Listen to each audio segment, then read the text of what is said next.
Hello friends, I am Ujjwal Kumar from IIT Patna and I welcome you in today's lecture where we are going to talk about Dalton's atomic theory। तो hello दोस्तों, आज हम लोग बात करेंगे Dalton's atomic theory के बारे में और ये सेकंड पार्ट है लेक्चर सीरीज़ का। और ये जो मोल कॉन्सेप्ट है ये बहुत इंपॉर्टेंट चैप्टर है आपका क्लास 9 का, और इसको प्लीज़ आप लोग लॉजिकल वे में समझिए, इस तरह से समझिए कि आप क्वेश्चंस कर सके, आप केमिस्ट्री को समझ सके, और केमिस्ट्री का एक्चुअली में ये बेसिस है। तो चलिए डाल्टन्स एटॉमिक थ्योरी के बारे में बात करते हैं। तो डाल्टन्स एटॉमिक थ्योरी जो है ये दो बेसिकली जो हमारे पास रिजल्ट आए थे पिछले लेक्चर में, कौन कौन से result? Law of constant proportion, law of conservation of mass. इन दोनों के बेसिस पे डाल्टन ने एक एटॉमिक थ्योरी दिया और बोला कि ये जो एटम है ये कैसा पार्टिकल है? इंडिविजुअल पार्टिकल है। इंडिविजुअल पार्टिकल का मतलब है कि इसको फर्दर डिवाइड नहीं करते हैं, और यही जो एटम है ये रिएक्शन में पार्टिसिपेट करता है। यही जो एटम है ये किस में पार्टिसिपेट करता है? रिएक्शन में पार्टिसिपेट करता है। और उसके बाद क्या बोला कि ये जो एटम्स की प्रॉपर्टी क्या है? The properties of all atoms of a given element are the same including mass. मतलब कि ये बोल रहा है कि लॉ ऑफ कांस्टेंट प्रोपोर्शन आपको इसीलिए मिल रहा था कि जैसे कि हाइड्रोजन H2 आपने लिया था और O2 आपने लिया था, और इनका क्या किया था? रिएक्शन करवाया था। और ये जो हाइड्रोजन आप यहाँ के लो, आप लंदन में ले लो, आप ले लो पेरिस में, या फिर आप ले लो साउथ अमेरिका में या फिर अमेरिका में, ये जो हाइड्रोजन कहीं का भी है इसका मास क्या है? सेम। और सिंस इसका मास सेम है इसीलिए लॉ ऑफ कांस्टेंट प्रोपोर्शन में हमको जो मास मिल रहा था, मास का जो रेशियो मिल रहा था हाइड्रोजन और ऑक्सीजन का 1:8, वो हर जगह क्या मिल रहा था? सेम। क्योंकि जो एक एटम है हाइड्रोजन का, वो कहीं का भी एटम रहे उसका मास क्या है? सेम। तो ये वाला लाइन आप देख सकते हो, this can also be stated as all the atoms of an element have identical mass while the atoms of different elements have different masses. उसने क्या बोला कि जैसे कि आप हाइड्रोजन लिए और ऑक्सीजन लिए तो इन दोनों का मास बेसिकली अलग होगा, सेम कभी नहीं होगा। ये इसने बोला डाल्टन का एटॉमिक थ्योरी ने। और क्या बोला कि दो हाइड्रोजन के अगर एटम है, अगर दो हाइड्रोजन है तो इसका एटम का जो मास होगा वो हमेशा क्या होगा? बराबर। ये उसने पोस्टुलेट दिया। उसके बाद हम लोग देखते हैं knowing about atoms and molecules. Okay, atoms of different elements combine in fixed ratio two form compounds. ये बेसिकली बताया, जैसे कि आपने H2O का एग्जांपल देखा था, तो ये 1:8 में हर बार आ रहा था बेसिकली इसका जब देख रहे थे। तो इसमें इसने क्या बोला कि जो डिफरेंट एलिमेंट्स कंबाइन होते हैं वो फिक्स रेशियो में कंबाइन होते हैं। ऐसा नहीं है कि सेम रेशियो में कम, मतलब कि डिफरेंट रेशियो में कंबाइन हो रहा है। ऐसा नहीं होगा कि H2O फिर H3O हो जाएगा, ऐसा नहीं होगा। H2O बनेगा जो, वो हर जगह अगर कंपाउंड सेम है तो हर जगह सेम रेशियो में बेसिकली क्या करेगा? कंबाइन करेगा। Atoms are neither created nor destroyed, ये जो स्टेटमेंट है ये इसी ने दिया। This implies that during chemical reaction के टाइम पे कोई एटम क्रिएट नहीं होता है, कोई एटम डिस्ट्रॉय नहीं होता है। तो इस होता क्या है? तो बेसिकली ये जो H2 था, O2 था, ये कंबाइन करके H2O बना दिए।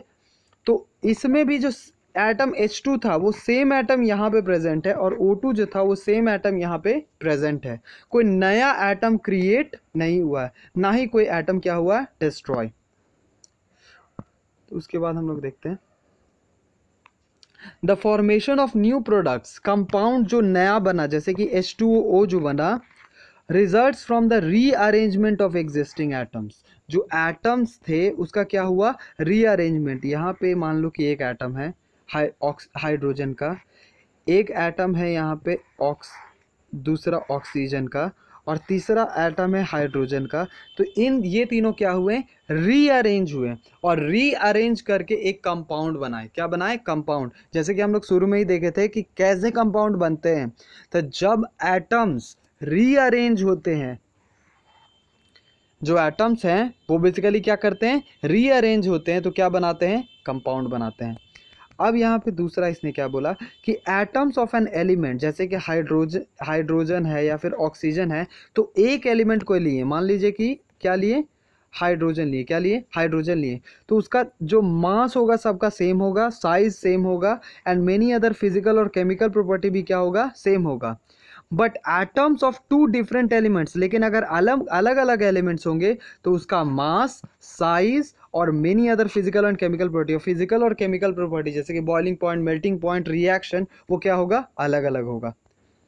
तो अगर एलिमेंट सेम है, मान लीजिए कि यहाँ का हाइड्रोजन लिए, यहाँ का हाइड्रोजन लिए, तो दोनों का मास सेम होगा, साइज सेम होगा, और फिजिकल और केमिकल प्रॉपर्टी जैसे कि boiling point, melting point, reaction different different element के साथ वो क्या होगा, सेम। लेकिन अगर दो डिफरेंट तरह का एटम लेते हैं, अगर हाइड्रोजन लेते हैं, ऑक्सीजन लेते हैं, तो मास भी अलग रहेगा, साइज भी अलग रहेगा, और फिजिकल और केमिकल प्रॉपर्टी भी क्या रहेगा, अलग। ये तीसरा पॉइंट उसने बताया। उसके बाद उसने क्या बताया, तो ये उसने दिया, ठीक है, ये डाल्टन्स एटॉमिक थ्योरी उसने दिया। एक बार रिकैपिचुलेट करते हैं क्योंकि इंपॉर्टेंट पोर्शन है। तो सबसे पहले हमने क्या देखा कि जो एटम्स है वो इंडिविजुअल हैं। सबसे पहला पॉइंट ये बोला कि एटम्स को डिवाइड नहीं कर सकते। ये पोस्टुलेट्स हम लोग देखेंगे कि ये अभी के टाइम पे सही है कि नहीं, वही हम लोग बेसिकली इसका ड्रॉबैक्स देखेंगे, क्या गलती है इसमें।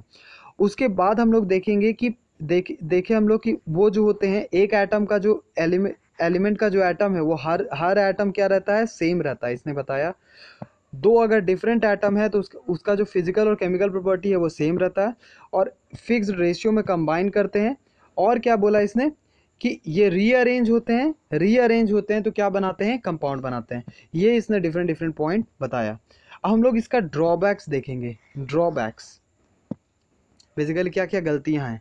लेकिन आपको पता होगा कि अगर किसी का भी ड्रॉबैक देखना है, क्या उसके लिमिटेशन है, तो हमको सबसे पहले वो केसेस देखने पड़ेंगे जिसमें इसका थ्योरी फेल कर रहा है, और उसी केसेस को सबसे पहले मैं यहाँ पे एक्सप्लेन करने की कोशिश करूँगा, क्योंकि जब वो केसेस ही नहीं पता रहेंगे तो आप ड्रॉबैक निकालोगे कैसे। तो सबसे पहले देखते हैं कि आइसोटोप्स किसको कहते हैं। तो सबसे पहला पॉइंट जो आया कि जब एक्सपेरिमेंट कराया गया तो एटम्स से भी 3 पार्टिकल्स निकले। कौन कौन, इलेक्ट्रॉन जिसको निगेटिव चार्ज आप लोग पढ़े हो, प्रोटॉन जिसको हम लोग बोलते हैं पॉजिटिव चार्ज, और न्यूट्रॉन्स जिसमें कोई चार्ज नहीं होता, न्यूट्रल जो कि होता है, कोई चार्ज नहीं होता, जीरो से मैं इंडिकेट कर रहा हूँ। तो एटम्स को जब डिवाइड किया गया तो पाया गया कि जो एटम्स है वो इलेक्ट्रॉन्स, प्रोटॉन्स और न्यूट्रॉन्स से मिल के बने हैं। तो उसके बाद क्या आया कि आइसोटोप्स का केस आया। आइसोटोप क्या होता है कि जिसका एटॉमिक नंबर सेम हो, मतलब कि हाइड्रोजन ही है दोनों, लेकिन मास नंबर क्या रहता है, अलग। मास नंबर क्या रहता है, अलग। उसने बोला था कि मास सेम रहेगा, लेकिन एक का मास है 1 ग्राम और दूसरे का मास है 2 ग्राम।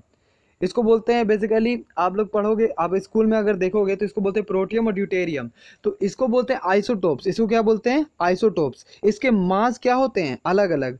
फिर दूसरा आ गया same mass number but different atomic number. उसने बोला था कि डिफरेंट अगर एलिमेंट है तो उसका मास क्या होना चाहिए, उसका मास जो होना चाहिए वो अलग अलग होना चाहिए। लेकिन यहाँ पे बेसिकली मास सेम है लेकिन एलिमेंट क्या है, अलग अलग है।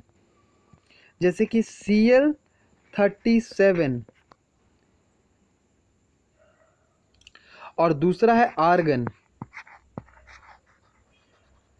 तो Cl37 का मास नंबर है 37 और आर्गन का भी मास नंबर है 37, तो दोनों क्या हो गया, बराबर। ये बाद में पाया गया, जिसको आइसोबार बोले, इसको बोले आइसोटोप। तो इससे क्या पता चला कि जो डाल्टन का थ्योरी है उसके क्या है, बहुत सारे एक्सेप्शन है। और सबसे इम्पॉर्टेंट एक्सेप्शन था कि एटम जो है इंडिविजुअल है ही नहीं, वो इलेक्ट्रॉन, प्रोटॉन और न्यूट्रॉन में डिवाइड हो सकता है। उसने बोला था इंडिविजुअल, तो पहला पॉइंट ही उसका गलत हो गया।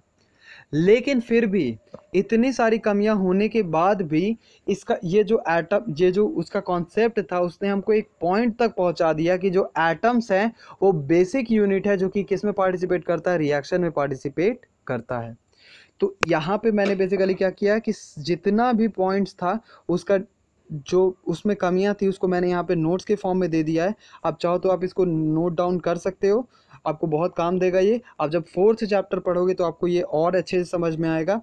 और यहाँ पे मैंने सारा कुछ लिख दिया है, आप चाहो तो आप इसका नोट्स ले लो, आपको बहुत हेल्प होगा बेसिकली एग्ज़ाम में। यहाँ पे मैंने सब कुछ लिख दिया है, आप इसको देखो। और उसके बाद जो नेक्स्ट टॉपिक हम लोग बात करेंगे वो किसके ऊपर बात करेंगे, एटम्स एंड आयंस के ऊपर, कि एटम्स क्या होते हैं, आयंस क्या होते हैं, उनके ऊपर चार्ज क्या होता है, मास नंबर कैसे निकालते हैं, एटॉमिक नंबर कैसे निकालते हैं, ये हम लोग इसमें देखेंगे। नेक्स्ट बेसिकली जो हमारा लेक्चर है उसमें हम ये टॉपिक कवर करेंगे। तो हमारे साथ बने रहिए, प्लीज़ लाइक कीजिए, शेयर कीजिए, सब्सक्राइब कीजिए और बेसिकली इसको लॉजिकल वे में समझिए इस चैप्टर को, ताकि आप यूज़ कर सके अपने कॉन्सेप्ट में, क्वेश्चंस में यूज़ कर सके, आपको केमिस्ट्री का लैंग्वेज समझ में आए। तो वेरी वेरी थैंक यू और हमारे साथ बने